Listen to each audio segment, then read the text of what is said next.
주신 하나님, 오늘도 하나님 전에 나와 예배하며 우리가 하나님의 말씀을 듣습니다.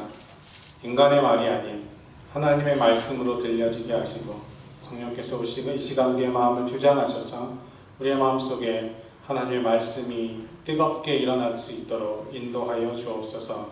전하는 자나 듣는 우리 모두가 성령 안에 한 은혜 안에 거할 줄 믿사오서 예수님의 이름으로 기도합니다. 아멘. 여러분, 이름은 평생 들려집니다. 그렇죠? 배동혁, 동혁. 제가 지금 이제 50이 됐는데 50년 동안 그 이름을 들었습니다. 그리고 부모님들이 자녀 이름을 지을 때 많은 고민을 합니다. 그렇죠? 뭐라고 지어야 이 아이가 그 이름에 걸맞는 인생을 살아갈까? 제 아버님은 올해 3월에 돌아가셨는데 아버님이 제 이름을 지을 때 상록수라는 소설이 있죠. 우리 지금 2세들은 잘 모르는 소설이 있습니다. 한국에 시문의 상록수라는 책이 있는데 그 주인공의 이름이 동혁이에요. 박동혁. 예. 그래서 아버님은 그 고등학교 때 굉장히 많은 감명을 받으셔서 고등학교 때 그렇게 생각하셨대요. 내가 아들을 낳으면 이름을 동혁이라고 줘야 되겠다. 그리고 수십, 한 10년, 20년 세월이 지난 후에 아들을 낳고 제 이름을 동혁으로 짓고 그 소설의 마음은 그 주인공 동혁처럼 살으라고 그렇게 제가 고등학교 때 얘기해 주셨던 기억이 납니다. 여러분, 그렇게 이름은 한 사람의 정체성과 관련이 있습니다. 제 친구 중에도 이름을 바꾼 친구들이 있어요. 이름을 바꾸면 자기 이름이 바뀐 것에 대해서 만나는 사람마다 얘기합니다. 내 이름이 바뀌었다. 내가 정체성이 바뀌었다. 이런 얘기를 계속해서 하는 거죠. 오늘 본문의 말씀도 이름에 관한 내용입니다. 이름이 오늘의 주인공 야곱이 이름이 뭘로 바뀌죠? 이스라엘이라는 이름으로 바뀌고 또 야곱강이라는 그 강은 분이엘이라는 이름으로 바뀌게 됩니다. 그래서 오늘 이 이름, 성경에 나온 이 지명과 이름들을 잘 생각하면서 함께 말씀을 나누었으면 좋겠습니다. 야곱은 말 그대로 철저하게 자기 이름처럼 산 사람이었습니다. 야곱의 원래 뜻은 발꿈치 뒤를 잡는다라는 뜻입니다. 성경에 그렇게 기록되어 있죠. 근데 그 원어적인 의미를 잘 들여다보면 어떤 사람이 자기의 길을 잘 가고 있는데 잘 길을 걸어가고 있는 사람의 발목을 잡고 넘어뜨리는 사기꾼이라는 뜻도 함께 가지고 있습니다. 이런 야곱은 이렇게 철저하게 자기 이름처럼 살았던 사람입니다. 사기꾼의 인생을 살았던 사람이죠. 성공을 위해서라면 수단과 방법을 가리지 않고 철저하게 남을 속이는 삶을 살았던 사람입니다. 쌍둥이로 태어났죠. 그런데 지는 게 싫어서요. 형 발꿈치를 잡고 세상에 나왔습니다. 팥죽 한 그릇으로 형을 속여서 장자권을 얻었습니다. 그것도 모자라서 눈이 잘 보이지 않는 아버지를 속여서 장자를 가로챘죠. 이렇게 자기 이익을 위해서라면 가족이나 형제쯤 속이는 것은 아무렇지도 않게 생각하던 인물이었습니다. 그 이후의 삶도 마찬가지죠. 장자권을 빼앗긴 것을 알았던 그 형 에서가 분노해서 그 형이 무서워서 삼촌 라반의 집으로 도망가게 됩니다. 도망자 신세가 되었던 야곱, 그 삶 이후에도 야곱은 그의 야망을 멈추지 않았습니다. 도망가던 첫날 밤 우리가 잘 알고 있는 내용이 있죠. 노숙을 하게 돼요. 돌베개를 베고 자죠. 이렇게 사다리가 나오고 오락내락하는 그런 얘기 들은 적 있잖아요. 그렇죠? 그 꿈을 꾸게 됩니다. 그 꿈에서 야곱은 하나님을 분명히 만났어요. 그리고 하나님이 야곱에게 이런 약속을 해주십니다. 내가 너에게 허락한 모든 것을 다 이루기까지 내가 너를 떠나지 아니하리라. 이렇게 약속해 주셨습니다. 꿈에서 깬 야곱이 자기가 베고 잤던 그 돌 베개를 기둥으로 세우고 그 자리에서 하나님 앞에 이렇게 서원합니다. 하나님이 나와 함께 계시사 내가 가는 이 길에서 나를 지키시고 먹을 양식과 입을 옷을 주사 나로 평안히 아비 집으로 돌아가게 하시면 여호와께서 나의 하나님이 되실 것이요 내가 기둥으로 세운 이 돌이 하나님의 전이 될 것이요 하나님께서 내게 주신 모든 것에서 10분의 1을 반드시 하나님께 드리겠습니다. 이렇게 서원했습니다. 여러분, 근데 이 기도가 아름다운 신앙으로 여겨지십니까? 제가 생각하기에 실상은 저는 반대인 것 같습니다. 이 기도 속에는 한 사람의 야곱의 욕망과 야망이 그대로 담겨져 있습니다. 하나님께서 나를 지켜주시면, 다시 말해서 내가 잘 되면 하나님께 11조도 드리고 하나님의 말씀을 잘 지켜서 하나님을 잘 섬기겠습니다. 여러분, 이 기도가 진짜 신앙인의 기도입니까? 한번 생각해 봐야 되겠죠. 지금 하나님이랑 거래를 하는 거죠. 근데 사실 우리의 신앙도 비슷한 신앙의 모습을 가지고 있을 때가 많이 있습니다. 대충 다 야곱처럼 기도하고 야곱처럼 신앙생활합니다. 하나님께서 나를 잘해 주시면, 나에게 잘 축복해 주시면 하나님을 잘 섬기겠다라고 생각합니다.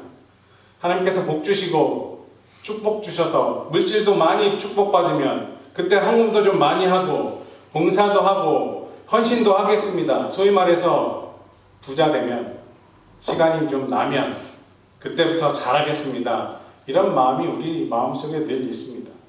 사실 근데 이런 생각으로 하는 기도는 기도가 아니라 하나님과 거래하는 겁니다. 야곱이 이런 사람이었다는 거죠. 지금 하나님이랑 흥정하는 겁니다. 하나님마저도 자기 성공을 위해서 거래 상대로 생각했던 사람입니다. 이런 야곱이 외삼촌 라반의 집에서 20년 동안 타향살이를 하게 됩니다. 그런데 거기서도 역시 속고 속이는 삶을 살죠. 그래서 결국 소위 말하는 성공이라는 걸 하게 됩니다. 4명의 아내를 얻었고요. 12명의 자식을 얻었습니다. 헤아릴 수 없는 수많은 소와 나귀 양떼들, 이게 20년 타향살이의 성적표입니다. 이제 야곱은 그 많은 재산과 아내들과 자식들을 거느리고 다시 고향으로 의기양양하게 돌아가기 시작합니다. 근데 야곱에게는 한 가지 풀리지 않는 숙제가 있었습니다. 그게 뭐죠? 자기 가족과의 관계가 20년 전 그 묵은 풀지 못했던 그 숙제, 그때 자기를 죽이려고 했던, 살기 등등했던 그 형 에서가 돌아가면 어떻게 나올지 아무도 가늠할 수 없다는 사실을 잘 알고 있었습니다. 이것이 바로 야곱의 아킬레스건이었습니다. 그런데 야곱은 예전에도 그랬다시피 이 문제를 풀기 위해서 다시 자기 삶의 방식대로 이 문제를 풀려고 합니다. 우리가 함께 읽었던 본문 말씀 바로 전에 32장 3절 이하에 그 이야기들이 기록되어져 있습니다. 먼저 야곱이 자기 종을 형에게 보내죠. 종을 보낼 때 그냥 보냈나요? 소와 나귀와 양떼와 심지어 노비까지 잔뜩 묶어서 형에게 보내면서 형에게 환심을 사려고 합니다. 이렇게 생각했을 수도 있겠죠. 형이 이 많은 재산을 받으면 20년 전의 일은 다 퉁치고 없던 일로 해줄 수도 있지 않을까?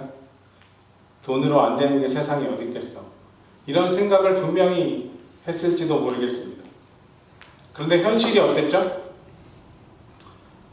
종을 보내놓고, 그 많은 가축들을 보내놓고 걱정이 돼서 또 다른 종을 보내서 정탐을 해보니까 무슨 소식이 들려와요? 형 에서가 군사 400명을 이끌고 자기를 치러 온다는 소식을 들었습니다. 와, 이런 일평생의 위기가 이제 없습니다. 야곱은 그 소식을 듣자마자 두려워서 미칠 지경이 됩니다. 그 400명, 잘 훈련된 군사들과 싸우면 백전백패할 거고 분명히 자기도 죽은 목숨일 겁니다. 다급해진 야곱은 다시 꼼수를 부리죠. 그래서 재산을 둘로 나눠서, 성경에 이렇게 나오죠. 둘로 나눠서 한 딸을 먼저 보내고 좀 시간적인 간격을 주고 다시 또 보냅니다. 무슨 마음이었을까요? 제 생각에는 형이 와서 군사들 이끌고 공격을 해도 그 절반은 한번 건져보자.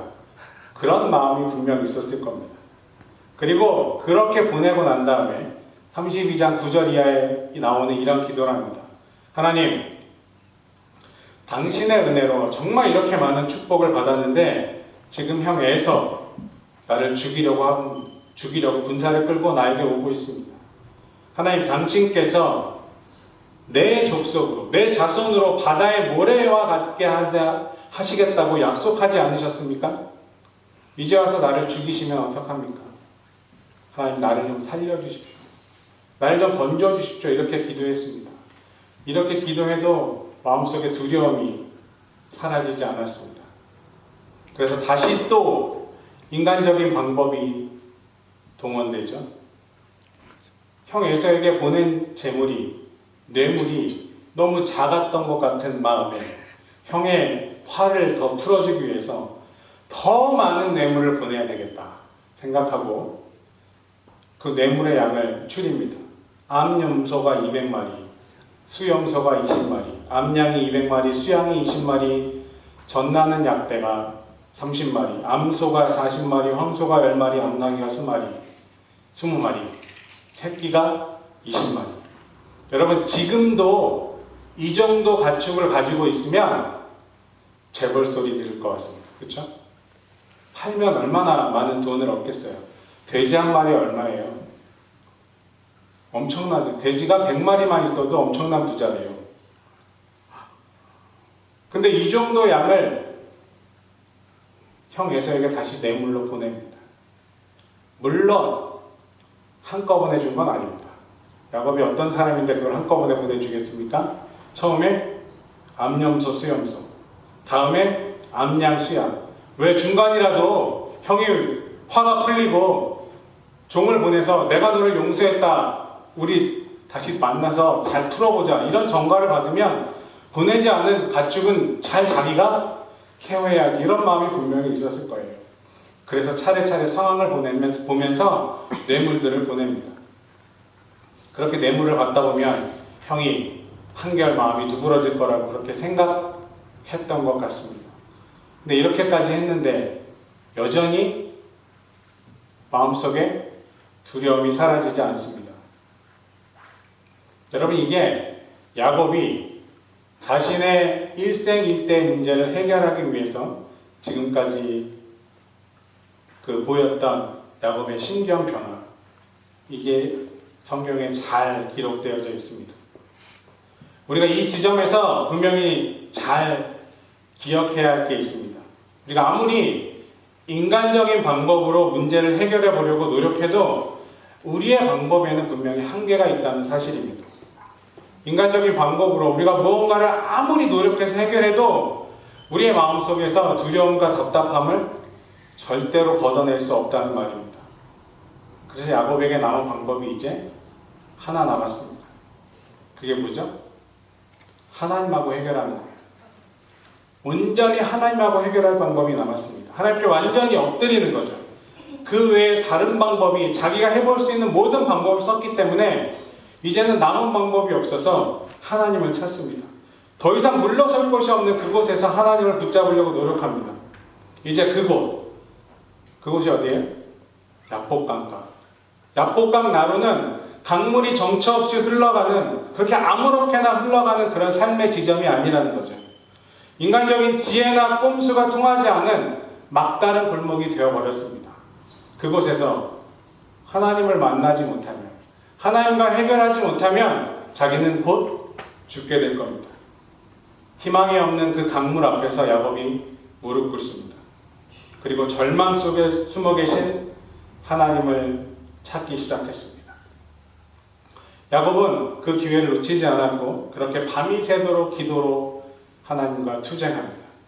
얼마나 심하게 기도를 했던지 허벅지 관절이 끊어지는 아픔을 경험합니다. 제가 여기 에머스트에 와가지고 차를 운전하는데 갑자기 왼쪽 이쪽 허벅지, 이 엉덩이 여기서 그냥 느낌이 두둑하는 느낌이 나더라고요. 그런데 30분 이상을 앉아있지 못하겠는 거예요. 얼마나 힘이 들었는지 몰라요. 근데 아버님이 돌아가셔서 한국에 나가면 차를 못 타고 다니죠. 차가 없으니까요. 버스를 타고 열심히 걸어 다녔죠. 몸이 괜찮아지더라고요. 그래서 운동 부족인가 보다. 그렇게 생각했습니다. 그렇게만 돼도 너무너무 아픈데 이 허벅지 관절이 부러지는 정말로 극심한 고통을 경험합니다. 우리나라 씨름하듯이 5분 하고 끝난 씨름이 아니라 정말 밤새도록 죽도록 그렇게 하나님과 씨름했다는 말입니다. 하나님께서 야곱의 기도를 들으시고 하나님으로부터 새로운 이름을 그때 받게 됩니다. 그게 뭐예요? 야곱에서 이스라엘. 근데 여러분, 이 결과를 우리가 잘 살펴볼 필요가 있습니다. 하나님이랑 겨뤄서 이겼다고 그렇게 생각하잖아요. 그죠? 하나님으로부터 그래서 응답받았다고 생각하잖아요. 맞아요. 근데 실상은 어때요? 야곱의 몸이 부러진 상태입니다. 뼈가 부러지는 심한 고통을 겪고 있는 중이라는 거죠. 이게 무슨 말일까요? 하나님은 이제껏 철저히 사기꾼의 삶을 살아온 야곱의 인간적인 습성과 육체의 그 관습들을 끊어버리고 새로운 존재가 된 기도의 사람 야곱에게 승리를 넘겨주셨다는 뜻이 됩니다. 여러분, 우리가 정말 생각해 봐야 될 것은 기도란 이런 겁니다. 우리가 하는 기도를 가만 보면 여러분만 그렇다는 게 아니에요. 저도 마찬가지죠. 매번 달라는 얘기만 합니다. 그죠? 해결해 주세요. 뭐 좀 주세요. 물론 저도 마찬가지입니다. 또 나는 변하지 않고 그저 주변의 상황들만 열심히 바꾸게 해달라고 하나님 앞에 그렇게 기도합니다. 그렇게 하나님 앞에 열심히 매달리죠. 그런데 오늘 우리가 살펴본 이 야복강가의 기도는, 그 기도가 가르쳐주는 기도는 우리의 주변이 변하는 것이 아니라 하나님의 힘으로 누가 변하는 거예요? 내가 변하는 거죠.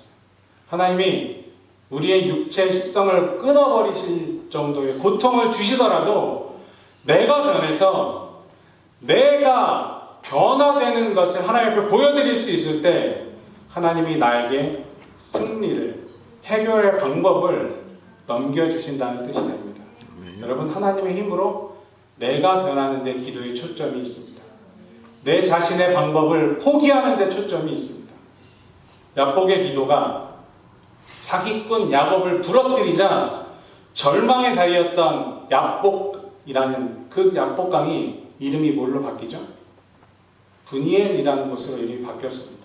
분이엘은 여러분 무슨 뜻이에요? 제가 옛날에 저희 어렸을 때는 고등학교 다닐 때 남성 고등학교에는 남성 중창단이 굉장히 유명했는데 제가 다니던 학교 근처에 굉장히 잘하는 중창단이 있었는데 그 학교 중창단 이름이 분이엘이었습니다. 분이엘이 무슨 뜻일까요? 하나님의 얼굴이라는 뜻입니다. 이름을 다시 풀이해보면 강물처럼 정처 없이 흘러가듯이 아무렇게나 살아도 상관없던 인생, 그래서 남도 속이고 사기꾼이 되어서 그저 그렇게 흘러가듯이 살아가던 그 삶의 자리, 그 야곱의 삶의 자리가 이제는 뭐가 됐어요? 하나님의 얼굴을 앞에 두고 살아가는 삶의 자리로 바뀌었다는 그런 뜻이 된다는 겁니다. 야곱이 분이엘을 떠날 때요, 해가 돋았다고 성경은 기록합니다. 그래서 분이엘에서 만난 그 아침 해는 우리에게 희망이 된다는 뜻입니다. 오늘 이 야곱의 이야기는 하나님의 백성인 우리의 개개인의 신앙에 있어서도 분명히 의미를 가질 수 있습니다. 누구나 자기 인생에 야복 나루 앞에 서야 되는 때가 있다는 말입니다. 그러나 그 강을 건너기 위해서는 하나님하고 1대1로 만나야 되고 그 자리에서 하나님을 붙잡아야 되고 하나님을 넘어가기 위해서 온 힘을 다해서 내가 정말로 아픈 것까지 경험하며 하나님하고 씨름할 수 있어야 한다고 오늘 우리에게 가르치고 있는 것입니다. 여러분, 야곱처럼 해결되지 않은 숙제들이 있으십니까? 아니면 번민처럼 번민하고 고민하는 것들이 여러분의 삶에 있으십니까? 그렇다면 지금 여러분이, 또 제가 인생의 약복나루에 서인됨을 알고 하나님하고 1대1로 만나야 될 그 시점이라는 것을 꼭 기억하시길 주님의 이름으로 부탁을 드립니다. 여러분, 그 시점 이전에 그 약복나루에 서기 전 야곱이 하나님을 몰랐던 게 아니죠. 하나님을 만났고요. 하나님으로부터 축복의 약속도 받았어요. 그렇죠. 근데 약복나루를 경험한 야곱은 전혀 다른 사람이 되었어요. 하나님을 아는 것과 하나님을 경험한 사람은 전혀 다른 인생을 살 수밖에 없다는 이야기입니다. 그런데 그 하나님을 이기는 방법, 하나님을 통과하는 방법이 있습니다. 그게 뭐예요? 내 육체의 습성을 버리는 겁니다. 나를 버리는 겁니다. 내 자신을 버리는 겁니다. 나의 인간적인 모든 방법들을 내려놓을 수 있어야 합니다. 그리고 또 하나, 이게 중요합니다. 하나님을 이기고 야곱처럼 절뚝거리는 우리의 모습이 있을지라도, 다른 말로 얘기해서 다른 사람들이 보기에 내가 뭔가 부족해 보이는, 내가 신앙생활하기 위해서 정말 왜 저렇게 살아? 라는 이야기를 들을 그 시점이 있을지라도, 그런 관점이 있을지라도, 여러분, 그게 내가 하나님 앞에 승리를 얻기 위한 기쁨이요, 과정이라는 사실을 꼭 기억할 수 있기를 주님의 이름으로 부탁을 드립니다. 왜냐하면 하나님께 내 자신을 내어드리고 그 앞에 뭔가 부족한 모습으로라도 약복나루를 건너는 것이 하나님의 진정한 축복을 누릴 수 있는 첫 길임을 여러분 꼭 기억할 수 있기를 주님의 이름으로 축원합니다. 여러분, 저와 여러분이 믿는, 여러분이 기댈 수 있는 하나님은 절대로 우리의 기도를 외면하지 않으시는 분입니다. 우리의 신앙의 선배들은 이런 하나님을 의지하면서 약복의 절망을 넘어설 수 있었습니다. 우리 교회도 이제 그런 시점에 서 있죠. 한 번은 넘어가야 합니다. 그죠? 저만 그런 게 아니고요. 우리 모두 마찬가지입니다. 에머스트 초대교회가 하나님과 함께 넘어가야 될 선에 서 있습니다. 저도 그래서 한 주간 굉장히 힘들었습니다. 영적으로 굉장히 힘들고 아픈 마음을 경험했습니다. 설교를 준비하다가 바꿨습니다. 하나님 주시는 마음에 이 설교를 거의 다 써놓고 이틀 동안 밤을 샜습니다. 설교를 다시 쓰기 위해서 다 써놓고 이제 우리의 인간적인 모든 수단과 방법들을 내려놓고 내 자신마저도 내려놓고 하나님과 다시금 씨름해야 할 때인 줄로 믿습니다. 우리 처절하게 같이 씨름해 주시기를 주님의 이름으로 부탁을 드립니다. 뭘로요? 기도로 하나님과 1대1로 만나는 그 시점들이 여러분들이 생기면 생길수록 우리 교회는 좀 더 탄탄하게 하나님의 방법이 아닌, 다른 사람들에게 보기에는 비록 절뚝거리는 것 같지만 그럼에도 불구하고 하나님의 승리의 축복의 그날을 맞이하는 그날을 경험하게 될 줄로 믿습니다. 분이엘에서 만난 하나님은 희망입니다. 소망입니다.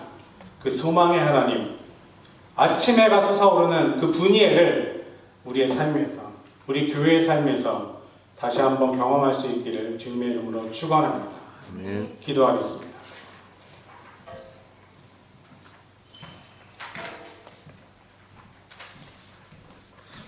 사랑의 하나님, 우리가 우리의 방법으로 문제를 해결해 보려고 해도 우리 인간적인 방법에는 한계가 있음을 깨닫습니다. 우리의 방법으로는 두려움과 답답함을 걷어낼 수가 없습니다. 야곱처럼 하나님께 완전히 매달릴 수 있는 믿음의 사람들 될 수 있도록 인도하여 주옵소서. 모두 떠나간 자리에서 해결할 수 없는 상황 속에서 홀로 하나님과 씨름할 수 있는 믿음을 허락하여 주옵소서. 그래서 야곱처럼 내 자신의 방법과 경험들을 다 포기하게 하시고 하나님 앞에서 절뚝거리지만 그것이 수치가 아닌 승리의 축복을 누리며 살아갈 수 있는 진정한 믿음의 사람들로 설 수 있도록 축복하여 주옵소서. 우리 에머스트 초대교회가 그런 사람들이 모여있는 교회로 성장하게 하시고 하나님의 뜻을 이룰 수 있는 귀한 교회로 서갈 수 있도록 축복하여 주옵소서. 아멘. 감사드리며 예수님의 이름으로 기도합니다. 아멘. 아멘.